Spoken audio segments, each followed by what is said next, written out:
2020년 8월 27일 목요일, 오늘은 데살로니가 전서 4장 말씀입니다. 16절, 17절, 18절 말씀. 주께서 호령과 천사장의 소리와 하나님의 나팔 소리로 친히 하늘로부터 강림하시리니 그리스도 안에서 죽은 자들이 먼저 일어나고 그 후에 우리 살아남은 자들도 그들과 함께 구름 속으로 끌어올려 공중에서 주를 영접하게 하시리니 그리하여 우리가 항상 주와 함께 있으리라. 그러므로 이러한 말로 서로 위로하라. 아멘. 주마가편이라는 사자성어가 있습니다. 달리는 말에 채찍을 더한다는 것입니다. 실제로 경마에서 달리는 말들은 시속 60km 정도의 속도로 달린다고 합니다. 그런데 경기를 자세히 보면 그 말을 달리는 기수는 끊임없이 말에게 채찍을 가해줍니다. 말에게 채찍을 가하는 것은 말을 고문하는 것이 아니라 말이 달리는 탄력을 더해주기 위해서 박자를 맞춰주는 기능이 있다고 합니다. 1장부터 말씀을 드렸습니다만 바울이 복음을 전하고 잠시 있다 떠난 데살로니가 교회와 성도들은 바울이 더 이상 걱정을 안 해도 될 만큼 신앙생활을 너무도 잘 하고 있었습니다. 그런데 오늘 1절은 그런 데살로니가 교인들을 향해서 바울이 채찍을 더하고 있습니다. 1절을 보시면요. 그러므로 형제들아 우리가 끝으로 주 예수 안에서 너희에게 구하고 권면하노니 너희가 마땅히 어떻게 행하며 하나님을 기쁘시게 할 수 있는지를 우리에게 배웠으니 곧 너희가 행하는 바라 더욱 많이 힘쓰라. 참으로 하나님을 기쁘시게 하는 신앙적 행함은 누가 말하지 않아도 더 하고 싶어지고 더 드려지고 싶어 하는 것이 특징입니다. 신기하게도 이미 잘하고 있는 사람은 더 하려고 애를 쓰지만 그렇지 않은 사람은 하던 것도 줄이려 합니다. 바울의 권면은 이미 잘하고 있는 데살로니가 교인들의 믿음의 역사, 사랑의 수고, 소망의 인내를 더욱 발전시키라는 주문입니다. 사실은 이것이 데살로니가 교인들을 지켜주는 안전벨트와 같은 것입니다. 만약 믿음의 역사, 사랑의 수고, 소망의 인내가 있던 자리에 그것을 빼면 그냥 빈 자리 그대로 있는 것이 아닙니다. 그 자리는 반드시 하나님의 뜻과 반대되는 악한 것들이 들어와 채우게 되는 것이죠.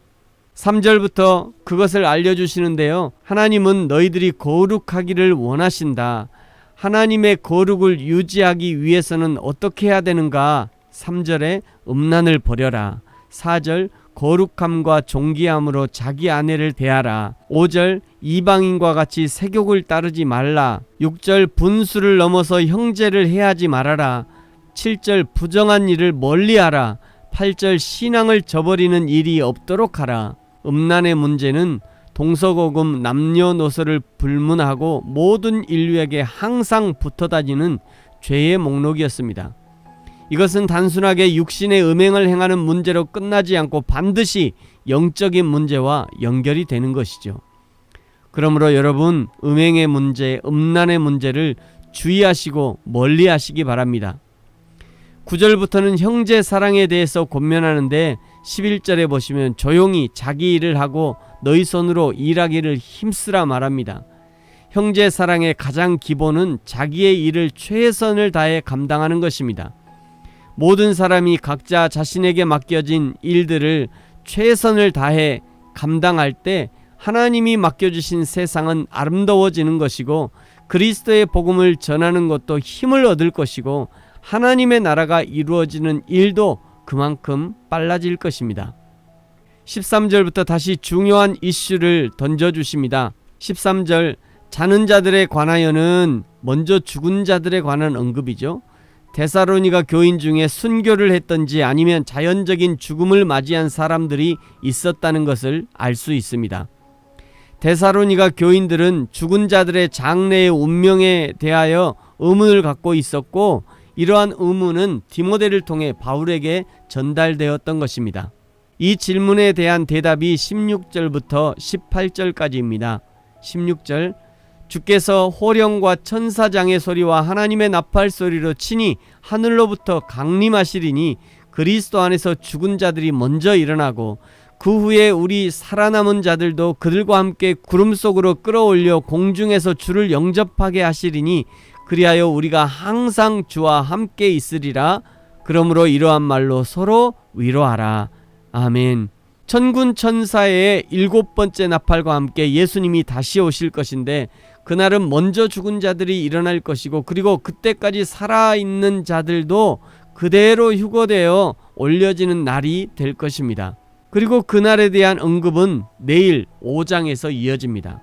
여기 16절에 다시 강림이라는 단어가 사용되고 있습니다.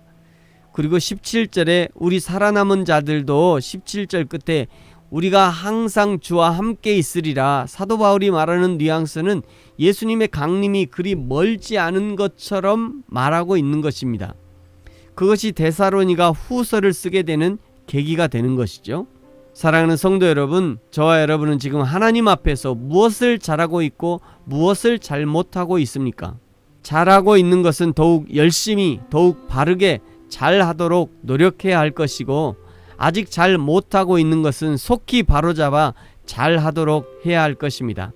잘하고 있다면 내 안에 내주하시는 성령께서도 기뻐하시면서 이 기쁨을 성도들과 나누고 싶어 하시겠지만, 잘 못하는 것들이 있다면 내 안에 내주하시는 성령께서도 불편해 하시면서 계속 우리 마음을 불편하게 할 것입니다. 저와 여러분이 여호와 하나님이 기뻐하시는 바로 그 일, 성령님이 기뻐하시는 바로 그 일을 날마다 더욱 힘쓰는, 그리하여 여호와 하나님을 기쁘시게 하는 저와 여러분이 되어지기를 예수님의 이름으로 축복합니다. 아멘.